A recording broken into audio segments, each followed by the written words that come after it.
नमस्कार साथियों, स्वागत है सभी का। दोस्तों, आज हम एक बहुत ही शानदार और स्कोरिंग विषय की शुरुआत करने जा रहे हैं और वो है भारत का भूगोल, एक परिचय। जब हम किसी भी परीक्षा की तैयारी करते हैं तो भूगोल एक ऐसा विषय है जो न सिर्फ परीक्षा में सीधे तौर पर पूछा जाता है, बल्कि यह हमारे सामान्य ज्ञान का भी एक बहुत बड़ा आधार है। इस पूरे कोर्स में जो है हम भूगोल की मूल सिद्धांतों को बारीकी से समझेंगे। हम जानेंगे कि हमारी पृथ्वी का इतिहास क्या रहा है। यह कोर्स जो है सिर्फ तथ्यों को रटने के बारे में नहीं रहेगा, बल्कि हम संपूर्ण पाठ्यक्रम की जो है रूपरेखा पर भी चर्चा करेंगे, ताकि आपके दिमाग में एक साफ तस्वीर बन सके।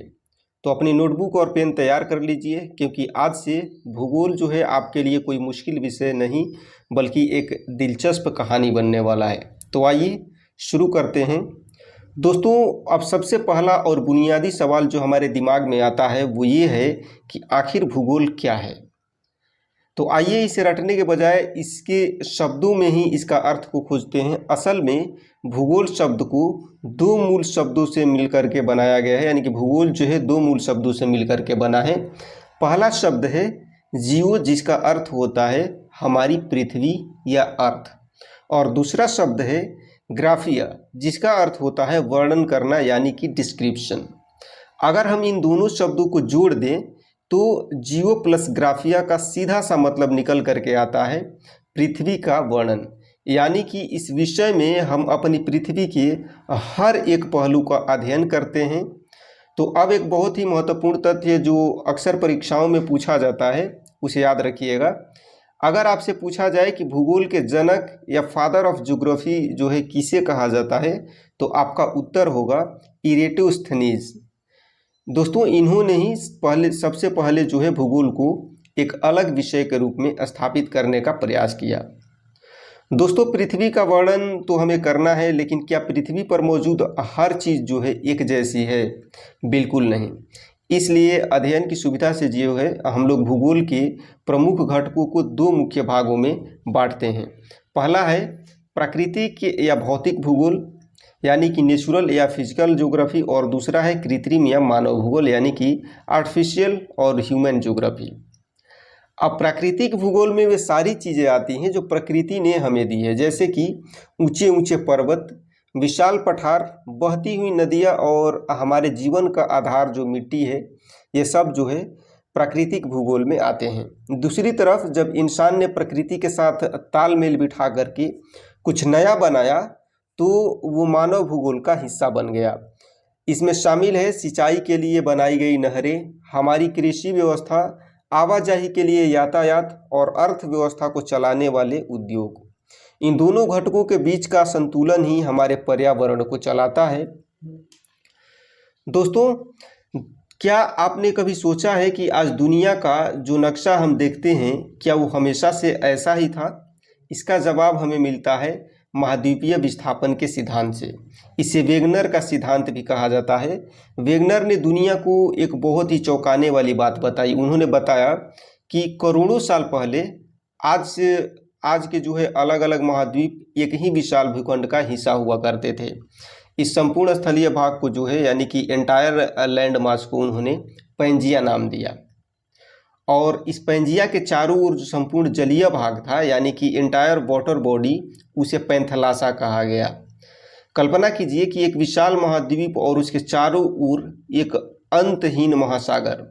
यह पृथ्वी के इतिहास का एक बहुत ही रोमांचक दौर था, जिसके बाद बदलावों की एक लंबी श्रृंखला शुरू हुई। दोस्तों, समय बीतता गया और पृथ्वी का आंतरिक हलचलों के कारण उस पर विशाल भूखंड पैंजिया का विभाजन होना शुरू हो गया। पैंजिया जो है मुख्य रूप से दो बड़े हिस्सों में टूट गया।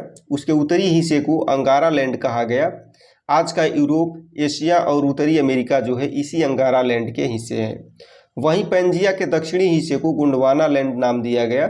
इसके टूटने से आज का अफ्रीका, दक्षिण अमेरिका, ऑस्ट्रेलिया और बर्फ से ढका हुआ जो अंटार्कटिका है वो बना।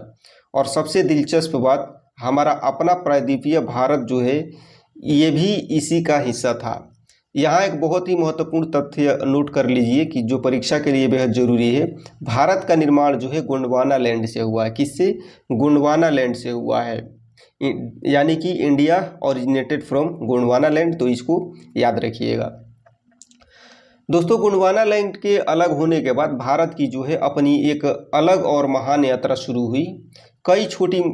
यह जो है कोई छोटी मोटी यात्रा नहीं थी। इसकी शुरुआत जो है आज से लगभग 120 मिलियन वर्ष पूर्व हुई थी, जब भारतीय भूखंड जो है अफ्रीका से अलग हुआ था। एक विशाल द्वीप के रूप में भारत ने अपनी मंजिल की तरफ बढ़ना शुरू किया। इसकी मंजिल थी यूरेशिया प्लेट से टकराव। आप सोच रहे होंगे कि यह किस स्पीड से आगे बढ़ रहा था, तो इसकी गति लगभग 7 सेंटीमीटर प्रति वर्ष थी। तो सुनने में यह गति जो है बहुत धीमी लग सकती है, लेकिन भूगर्भीय पैमाने पर यह एक बहुत तेज हलचल थी। इसके खिसकाव की दिशा जो है उत्तर पूर्व की ओर थी। करोड़ों सालों तक भारतीय भूखंड जो है इसी दिशा में सफ़र करता रहा, जब तक कि वो यूरेशिया प्लेट के जो है करीब नहीं पहुंच गया। दोस्तों, जब भारतीय प्लेट उत्तर पूर्व की ओर खिसक रही थी तब क्या हुआ, चलिए इसको समझते हैं टेथिस सागर और हिमालय के निर्माण की कहानी से। टकराव से पहले की स्थिति कुछ ऐसी थी कि यूरेशिया और भारत के बीच जो है एक उथला समुद्र मौजूद था, जिसे टेथिस सागर कहा जाता था। फिर आज से करीब 55 मिलियन वर्ष पूर्व वो ऐतिहासिक पल आया जब दोनों विशाल प्लेटों का जबरदस्त टकराव हुआ, और इस महाटकराव का परिणाम यह हुआ कि टेथिस सागर के नीचे जमा हुआ सारा मलबा और चट्टानें जो है अत्यधिक दबाव के कारण ऊपर की ओर मुड़ गई। इसी दबाव से जो है दुनिया की सबसे नई और ऊंची पर्वत श्रृंखला का जन्म हुआ, जिसे आज हम हिमालय के नाम से जानते हैं। यह प्रकृति की सबसे अद्भुत घटनाओं में से एक है। दोस्तों, चूंकि अब हम पहाड़ों की बात कर ही रहे हैं, तो आइए भारत की दो प्रमुख श्रृंखलाओं का एक तुलनात्मक विश्लेषण कर लेते हैं। एक तरफ है अरावली और दूसरी तरफ है हिमालय।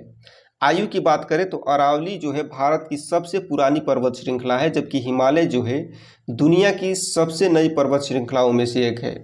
निर्माण के समय को देखें तो अरावली तब से मौजूद है जब भारत अफ्रीका से अलग हो रहा था, यानी कि यह बहुत ही प्राचीन है। इसके विपरीत हिमालय का निर्माण सिर्फ 55 मिलियन वर्ष पूर्व हुआ है। विशेषता के आधार पर लाखों सालों के अपरदन के कारण आज अरावली जो है इसकी ऊंचाई काफ़ी कम हो चुकी है, जबकि हिमालय जो कि प्लेटों के टकराव से निर्मित हुआ है आज भी बहुत अधिक ऊंचाई वाला पर्वत है, और इसकी ऊंचाई आज भी धीरे धीरे बढ़ रही है। यह तुलना जो है परीक्षा के दृष्टिकोण से बहुत अहम है, तो इन सभी बातों को आपको ध्यान में रखना है। दोस्तों, अब तक हमने पृथ्वी और भारत के इतिहास की एक झलक देखी, और अब हम बात करते हैं कि इस पूरे कोर्स में हम भारतीय भूगोल के तहत क्या क्या पढ़ने वाले हैं। हमारा संपूर्ण पाठ्यक्रम की रूपरेखा जो है बहुत ही वैज्ञानिक तरीके से तैयार की गई है, बहुत अच्छे तरीके से तैयार की गई है।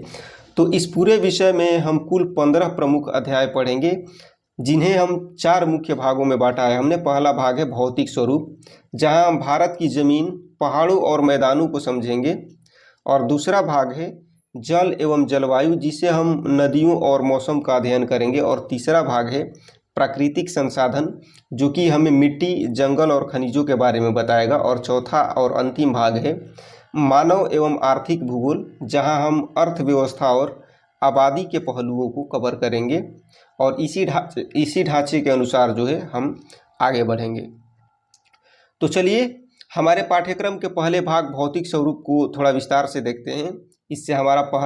इसमें जो है हमारा पहला अध्याय होगा भारत का परिचय, जिसमें हम भारत की भौगोलिक सीमाओं और पड़ोसी देशों के साथ चल रहे विवादों को समझेंगे। अध्याय 2 में हम भारत के पर्वतों की स्थिति और प्रमुख चोटियों के बारे में जानेंगे। तीसरा अध्याय जो है दर्रों पर होगा, जो हमें बताएंगे कि पहाड़ों के बीच से कनेक्टिविटी जो है कैसे स्थापित होती है। चौथे अध्याय में हम भारत के पठारों की स्थिति और वहाँ पाए जाने वाले खनिजों का अध्ययन करेंगे, और अगला अध्याय होगा 5वां, विशाल मैदानों और उनके प्रकार पर आधारित जो होगा ये चैप्टर होगा, और अंत में अध्याय 6 के तहत हम भारत के द्वीपों के बारे में विस्तार से चर्चा करेंगे। दोस्तों, भौतिक स्वरूप के बाद हमारा दूसरा भाग केंद्रित होगा जल एवं जलवायु पर। पानी के बिना जीवन संभव नहीं है, इसलिए अध्याय 7 में हम भारत की नदियों और बांधों को गहराई से समझेंगे। हम जानेंगे कि इन नदियों का उद्गम जो है कहाँ से होता है, और इसकी प्रमुख सहायक नदियाँ कौन सी है, और राज्यों या देशों के बीच नदी जल को लेकर के क्या विवाद है। इसके बाद अगले अध्याय में हम लोग यानी कि 8वें अध्याय में भारत की प्रमुख झीलों का भ्रमण करेंगे और उनके महत्व को जो है समझेंगे। और फिर अध्याय 9 में हम भारत की जलवायु का बहुत ही रोचक अध्ययन करेंगे। मानसून कैसे आता है, वर्षा का वितरण जो है भारत में कैसा है, ये सब हम इस अध्याय में कवर करेंगे, जो कि किसानों से लेकर के अर्थव्यवस्था तक के लिए बहुत ही महत्वपूर्ण है। दोस्तों, पाठ्यक्रम का तीसरा महत्वपूर्ण हिस्सा है भाग 3।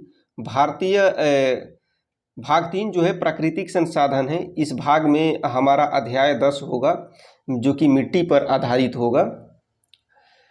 इसके अलावा भारत जैसे कृषि प्रधान देश के लिए मिट्टी का अध्ययन जो है बहुत ज़रूरी है। हम मिट्टी की प्रोफाइल, उसके अलग अलग प्रकार और उसके निर्माण की प्रक्रिया को समझेंगे। चूँकि हम मिट्टी पढ़ चुके होंगे तो अध्याय 11 में हम सीधे कृषि और उसमें उगाई जाने वाली विभिन्न प्रकार की फसलों की बात करेंगे।